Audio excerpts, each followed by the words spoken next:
What is up, YouTube? Back again with another video.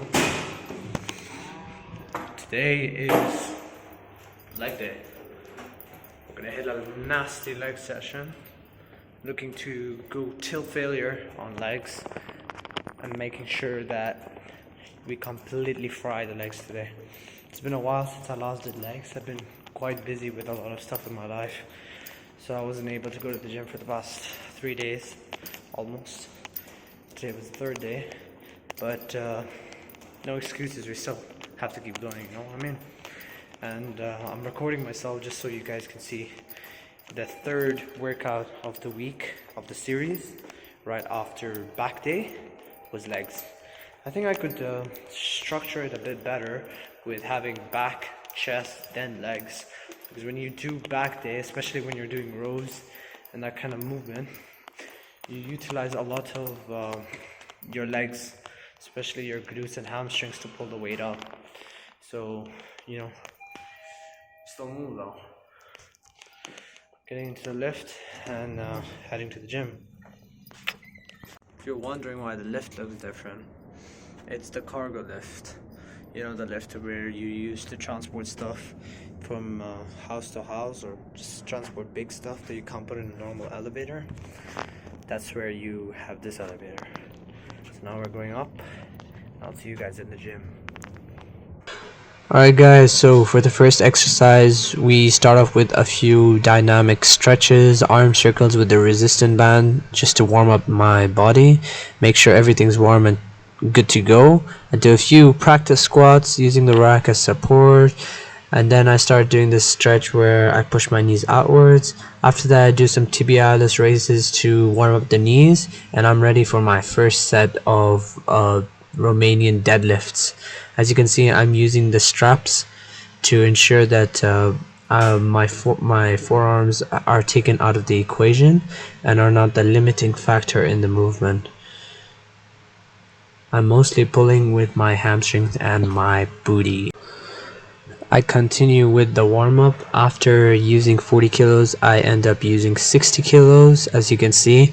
Slow and controlled. Oh, sorry. This is speeded up if you're wondering why I'm moving so quickly. It's not actually my normal speed, but yeah, slow and controlled.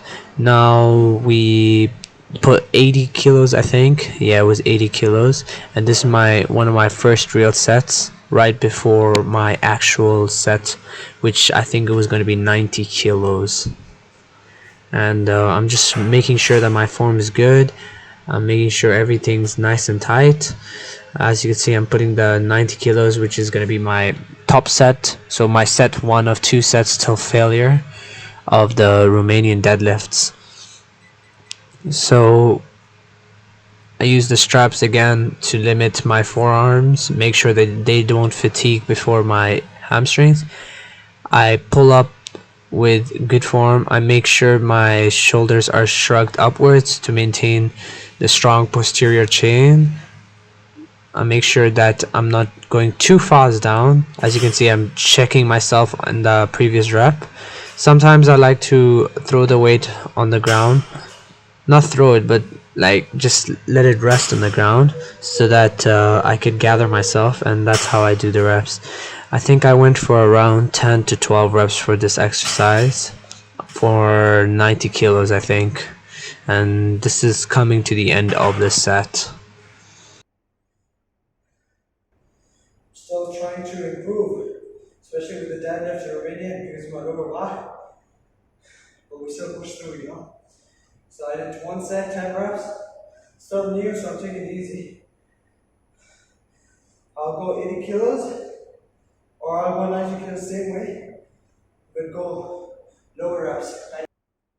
So I take a bit of a break after that nasty set, and I'm ready for my set 2 of the exercise. I like to go only 2 sets till failure. I find that that's the best way I have trained. I have experimented in the past with lots of different rep schemes and set schemes, but I found that sticking to the 1 to 2 sets and doing those sets with proper form and going all the way till failure has yielded me the best results so far. the Mike Menser training style. So that's what I like to do in general to train nowadays, and that's what I've learned is the best overall training style that you can use to further your development in the sport at least. So I finished with the last rep. I end up re-racking the weights and using the same machine, the same Smith machine to do squats, and this is gonna be a nasty set. The previous exercise, in terms of intensity, it was not that high, but for me particularly, this exercise that I'm about to do, as you can see, it's a variation of it's between like a normal squat and a hack squat. So I lean into the bar and I make sure to squat. After finishing the squats, I'd superset it with a set of sissy squats till failure to completely burn up the quads, as you can see through my pump. And yeah, I think I was going for around 90 kilos for my real set as well for this exercise. 2 sets till failure, Smith machine squats, 90 kilos. Let's go for, I don't know, 6 to 8. Slow and controlled, narrow stance, quad focus exercise. 1.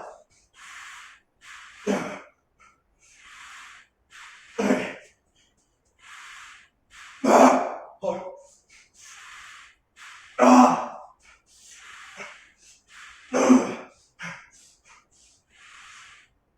7. Alright, so for my top set, as you can see, I'm going towards the end of the particular exercise and preparing myself for the superset.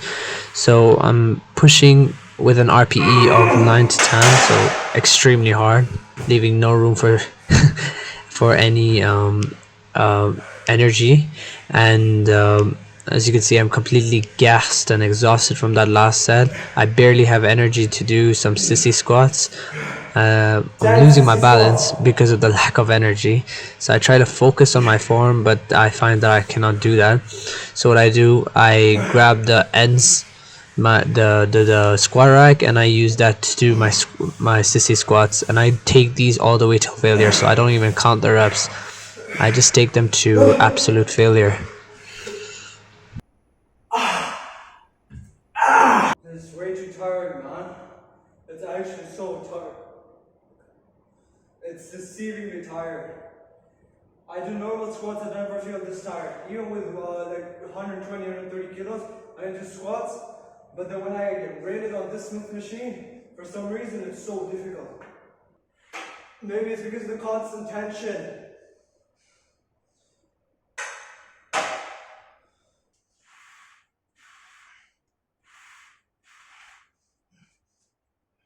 So tired. Oh shit. I feel like vomiting. Come on, push.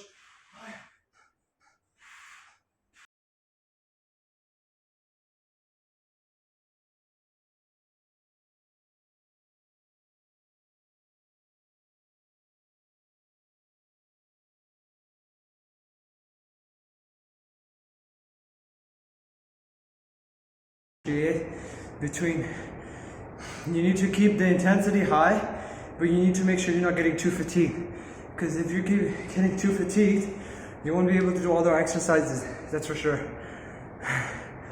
After this, I barely can do anything else, and I don't get the necessary volume because of that, because my body's already so fatigued from the squats that I don't have enough energy to continue.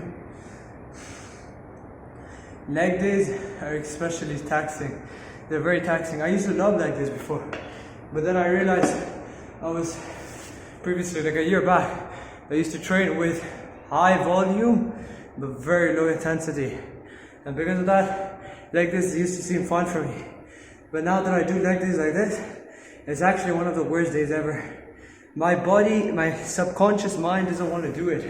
It physically is like, you're too tired for that, don't do that, don't do leg day. Because it knows it's going to get tortured. And that's the mentality you need to have. You need to push through. Record.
My legs are full of blood.